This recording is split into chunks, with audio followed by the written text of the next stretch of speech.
Olá pessoal, tudo bem?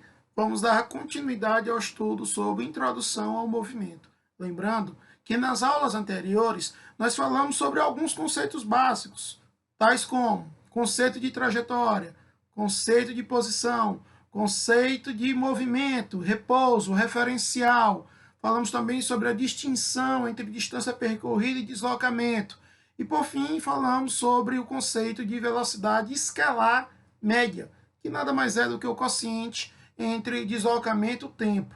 É legal que você tenha essa compreensão sobre essa distinção entre deslocamento e distância percorrida, para saber utilizar corretamente. Na aula de hoje, nós vamos resolver as questões que ficaram gravadas, salvas aí para que você possa resolver. Foi postada, tá bom?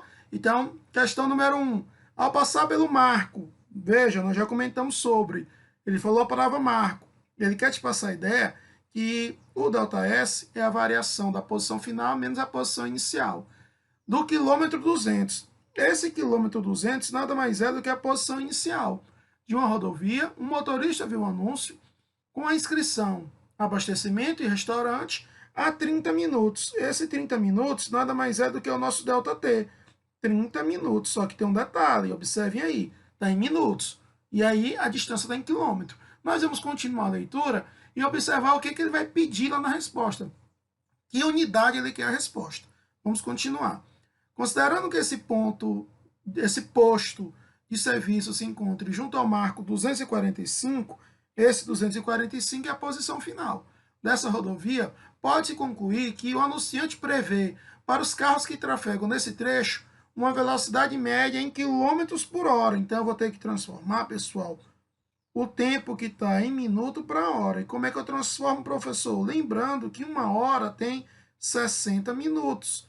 Consequentemente, se eu quero transformar para hora, x 30 minutos. Você já deve ter visto aí, lembrado, que 30 minutos corresponde a meia hora. Transformamos. Agora, nós vamos fazer o que, professor? Calcular a velocidade. Lembrando da equação. Velocidade ΔS por ΔT. Nesse caso, já que apareceu a palavra marco, o ΔS é a minha variação da posição, que é 245, posição final, menos 200, posição inicial, dividido por 1/2, que é o ΔT.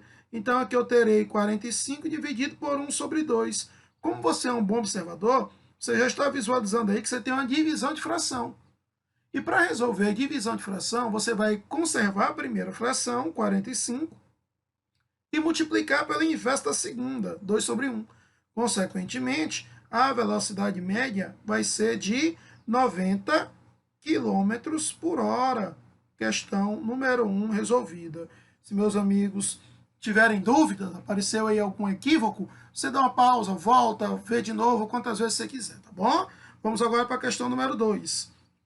Um automóvel mantém uma velocidade escalar de 72 km por hora. Atenção nas unidades, tá bom, pessoal? Atenção.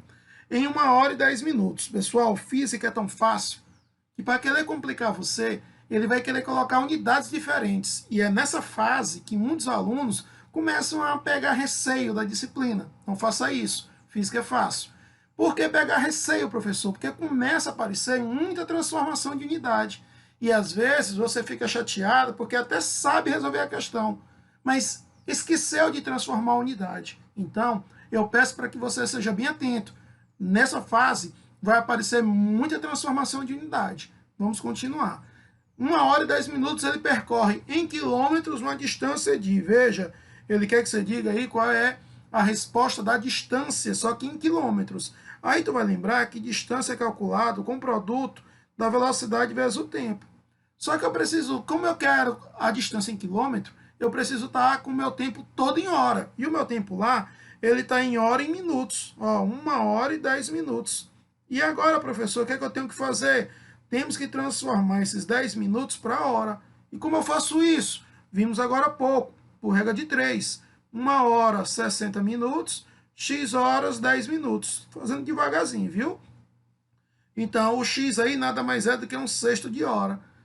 10 minutos, um sexto de hora. Então, o seu tempo, ele vai ser 1 hora mais um sexto de hora, que vai totalizar 7 sobre 6 horas. Fiz o MMC, tá bom? Pronto, achei o ΔT. E agora, professor? Agora nós vamos determinar, cadê? Tá aí, determinar a velocidade de escala média, que é, desculpa, não é velocidade de escala média, saiu aí, eu me perdi, D igual a VT, ele quer a distância, então D igual o V, quanto é o V? 72, e o T? 7 sobre 6. Quando você efetuar essas continhas, você vai encontrar 84 quilômetros, se é a minha distância. Letra B. Terceira questão agora, professor. Uma composição ferroviária de 120 metros de comprimento. Metro, comprimento, destaca essa palavra. Move-se com velocidade de 54 km por hora. Veja aí, ó. Comprimento em metro, velocidade em km por hora. Para não perder tempo, eu pego essa velocidade e transformo logo para o SI. E como é que transforma, professor? Dividindo por 3,6, meus amigos. Aqui eu vou ter uma velocidade de 15 metros por segundo. Compreendido? Outro detalhe que você tem que visualizar aí. Veja que ele diz que tem uma composição ferroviária que vai atravessar uma ponte. Então, bora representar aqui a ponte rapidamente. Vejam aqui a ponte, tá bom? E aí você tem aqui uma composição ferroviária, como ele está dizendo aí. Essa composição ferroviária tem 120 metros de comprimento. E a ponte tem 60 metros de comprimento. Se você quer observar o ponto final aqui do trem, ó, vamos chamar aqui de ponto A. Para que o ponto A atravesse completamente a ponte, ele tem que chegar aqui do outro lado. Não é isso? Tá aí o ponto A. Vou fazer aqui o trem já ultrapassado, ó. Tá bom? Então visualizem que para o ponto A atravessar toda a ponte, ele percorreu nada mais, nada menos do que o comprimento do trem mais o comprimento da ponte. E aí ele quer que você calcule o tempo. Eu vou utilizar a velocidade média, só que com um detalhe. Eu vou usar a soma dos comprimentos dividido pelo tempo. Então, toda vez que ele associar ponte com trem, ponte com caminhão, ou um carro menor com um caminhão, um carro com trem, que ele der o comprimento dos corpos, os corpos passam a ser corpos extensos, eu vou somar o comprimento dos corpos. Eu estou considerando, veja meu desenho aí também, que os corpos estão colados, um do ladinho, um atrás do outro. Se houver uma determinada distância entre eles, meus amigos, eu tenho que adicionar essa distância na minha equação. Ao invés de ser apenas x mais y, que é o fato deles estarem coladinhos, vai ser x mais y mais z. Esse z é a distância que separa os dois corpos. É legal que você tenha essa compreensão. Memorizem, revisem essa aula mais de uma vez que você vai encontrar questões assim. Então, essa minha velocidade média, vou voltar aqui, que ele me dá no texto, né? A velocidade média é 54, bora substituir logo, nosso tempo é curto. Então, a velocidade, transformado deu 15. O x, 120. O y, 60, soma dos comprimentos, dividido pelo tempo. Então, o meu tempo aqui nada mais é do que 180 dividido por 15. Quanto é que dá 180 dividido por 15? Como é que você me diz aí? Quem consegue resolver? Dá uma pausa aí rapidamente. E você vai encontrar o quê? 180 dividido por 15. Você vai encontrar 12. Letra E. Tá bom? Então, meus amigos, é isso. A gente dá uma pausa sobre essas primeiras resoluções. Na próxima aula, a gente vê com mais calma as outras questões que estão faltando. Tá bom? Um forte abraço. Tudo de bom para vocês.